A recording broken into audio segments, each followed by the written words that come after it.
Pancreas is actually both an endocrine as well as exocrine gland in the gastrointestinal system. What is the importance of pancreas? When we eat food, the food has to be digested. So there are various enzymes being produced by different organs that will help in the digestion of food. And pancreatic enzymes, which are chymotrypsin, trypsin, certain proteinases, are all very, very important for digestion.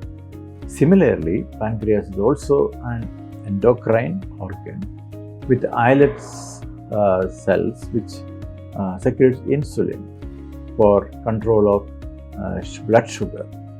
So this is a very, very important organ for our gastrointestinal system and endocrine system as a whole. When tumors occur in pancreas, the problems are multifaceted. The foremost thing about pancreatic tumors are because this is an organ remaining in the retroperitoneum, which means behind the peritoneal covering of the abdomen, and it is located at L1, L2 level.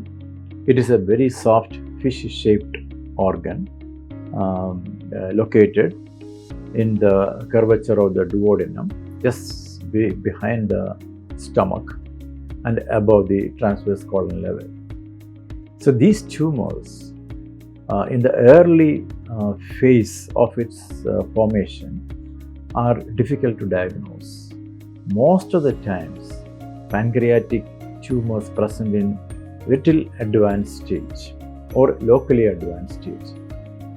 Even though it is so, because the pancreas has got a head, a body, a tail, and an uncinate process. Even then, there are very few lucky people.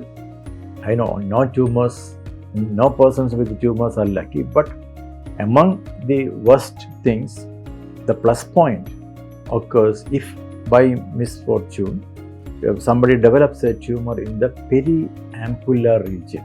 There is an ampulla of Vater, which is the joining place secretion for the pancreatic juice and the bile together comes in the duodenum, second part, and that is a place where it enters into the duodenum.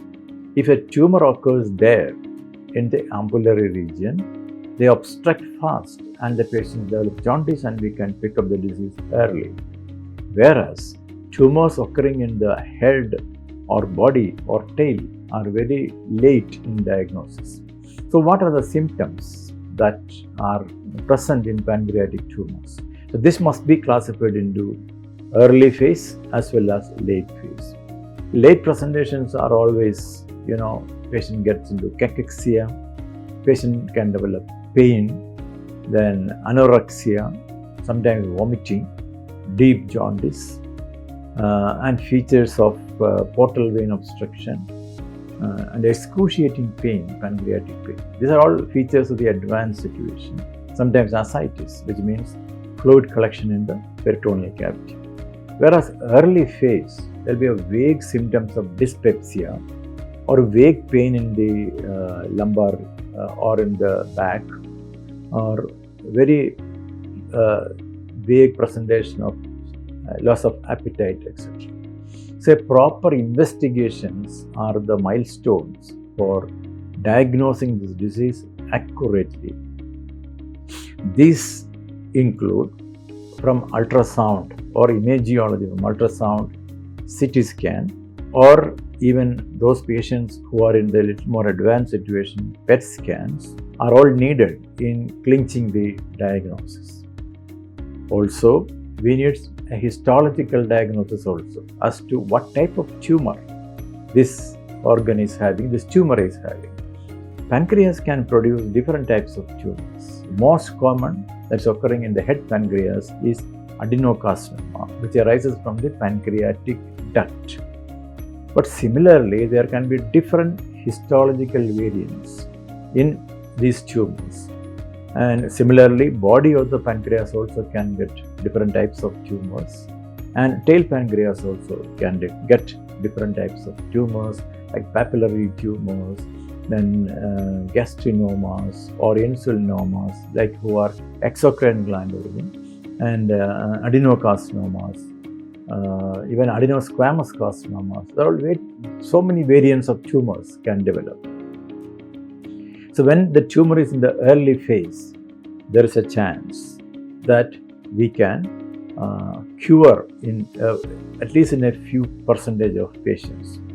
But if this is to happen, there must be a good screening program, or when patient presents with at least symptoms, vague symptoms, thorough investigations are the key points how to diagnose pancreatic tumors.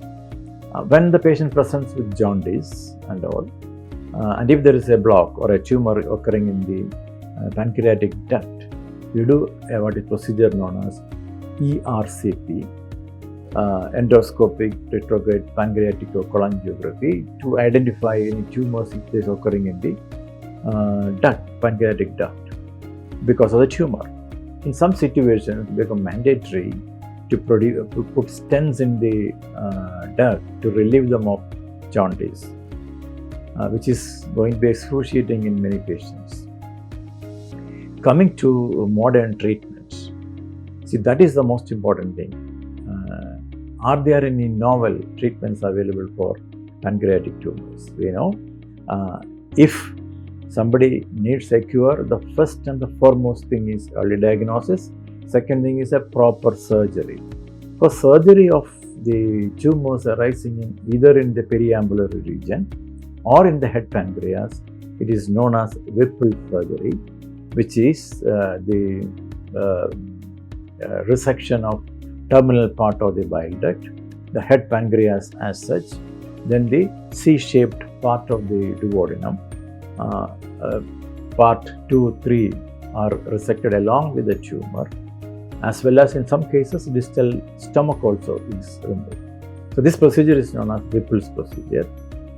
Even a person, if to become a candidate for a Whipple's procedure, the ideal are those early cancers. Sometimes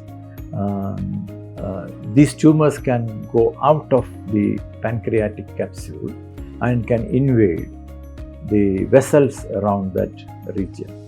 And also we should understand that the portal venous system is formed from the joining of the splenic vein with the superior mesenteric vein that happens exactly in the pancreatic level. So some cases we also may need a vascular resection and anastomosis of the portal system.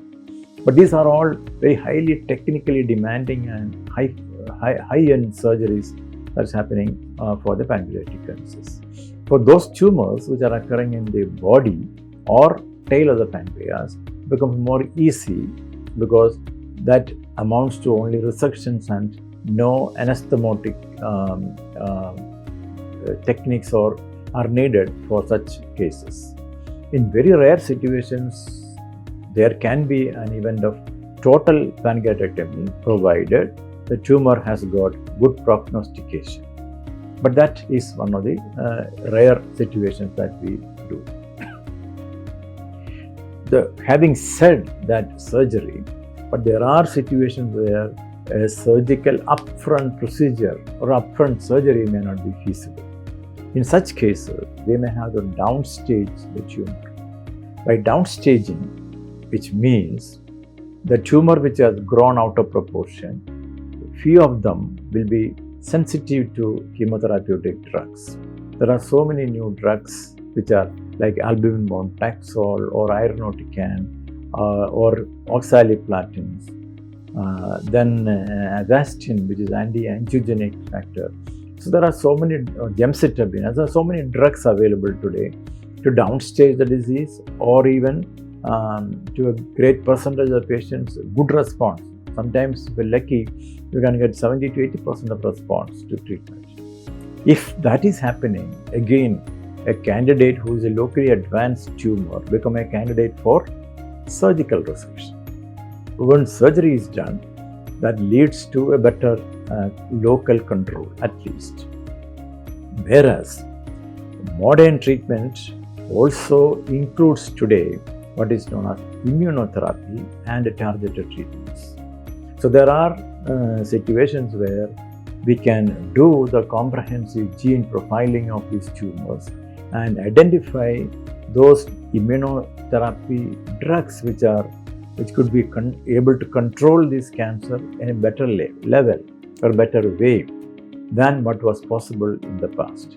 So the scenario is such that early diagnosis is the key and a good surgical resection if possible in early phase, and those candidates which may benefit from neoadjuvant treatment to downstage disease, they should be given that chance.